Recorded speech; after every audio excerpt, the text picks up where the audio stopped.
We are, Lord, here to worship you with our hearts wide open. Hi, I'm your host, Reggie Coates, and welcome to the series called Worship Leading Insights, where experienced worship leaders from throughout the greater San Francisco Bay Area and the nation have come together originally to Zoom with the worship team at Valley Christian High School in San Jose, California. But we hope that this will be encouraging and enlightening for you as well. Today's worship leading insights are from Jane Liddle, the worship pastor at Grace Hill Church in Morgan Hill. May the advice she shares be helpful and encouraging for you on your worship leading journey. Well, I'm glad you're here. We want to give you 15 minutes to be able to share your journey in worship, what you think would be encouraging for these guys, and some tips maybe to help them. So you're on the spotlight and go for it.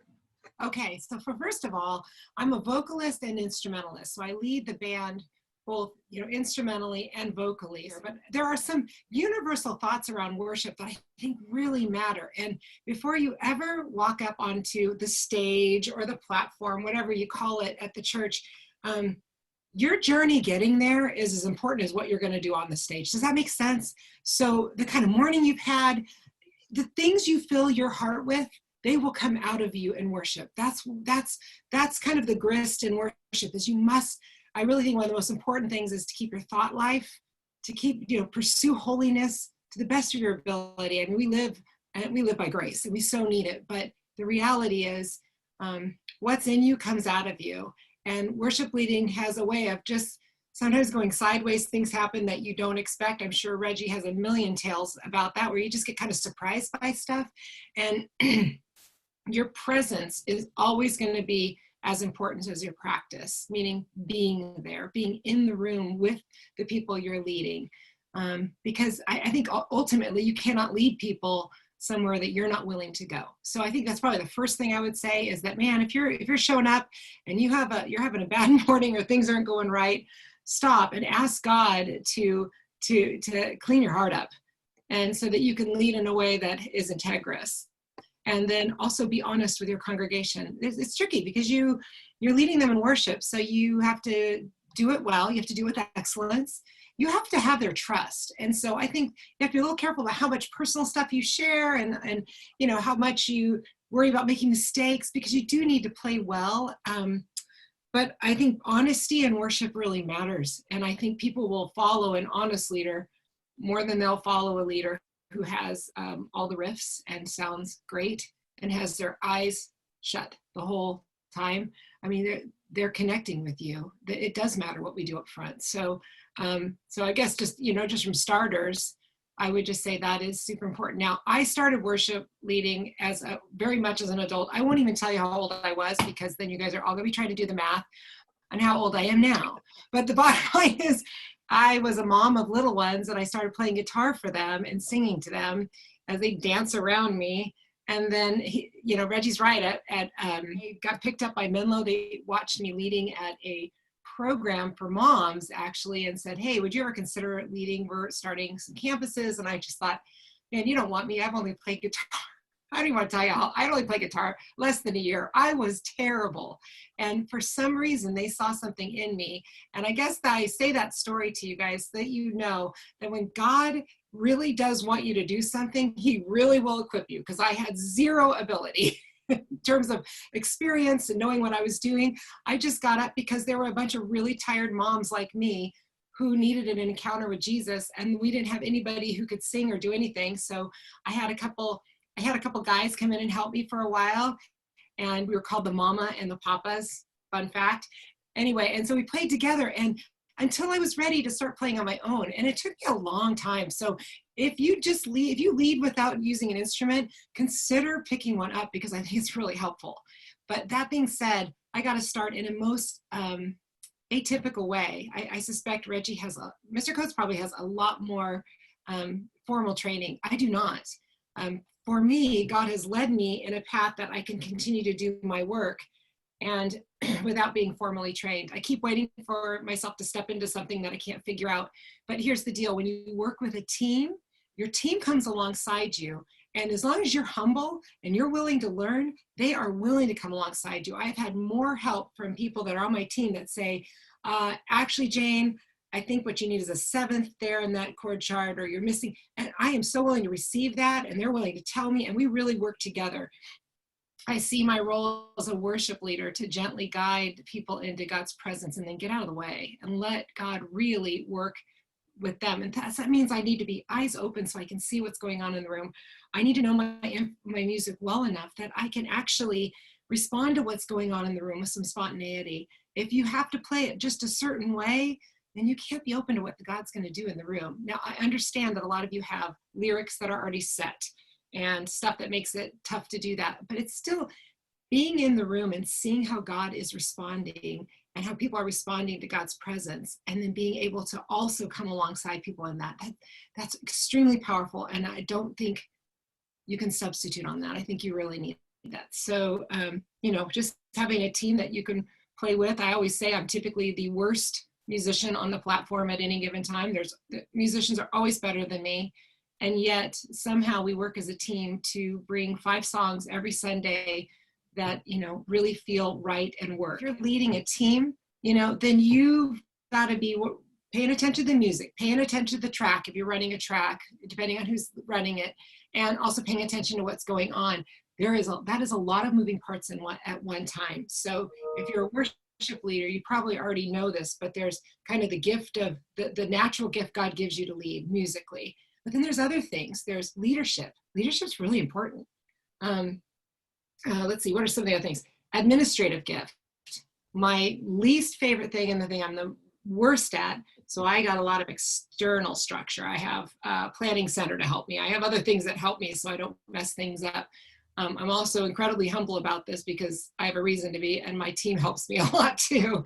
So being able to be that, you need to be a creative. So you need to be thinking about how a service pulls together, because it's like a journey. When your pastor's teaching, and I'm sure when you're doing a chapel, kind of the gist of what you're talking about. Does that sound right? Yeah. Okay. So you want to kind of lead people to the throne room, like you're guiding that that experience. And so you want things that make sense. Writing sets takes some creativity and thought.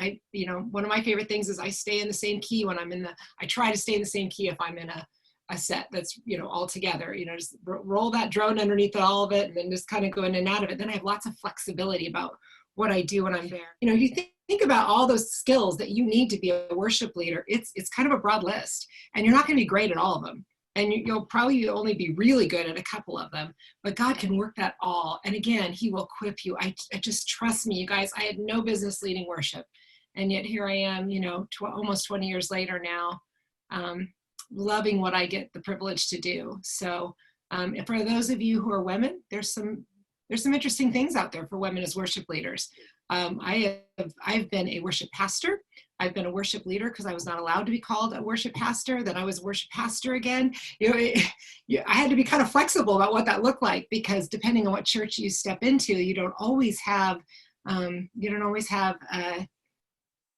titles that some of the guys do. So that's something to get used to. And there's that's probably a whole nother discussion. And it's something that you have to have a lot of grace around, because one of the things I've learned is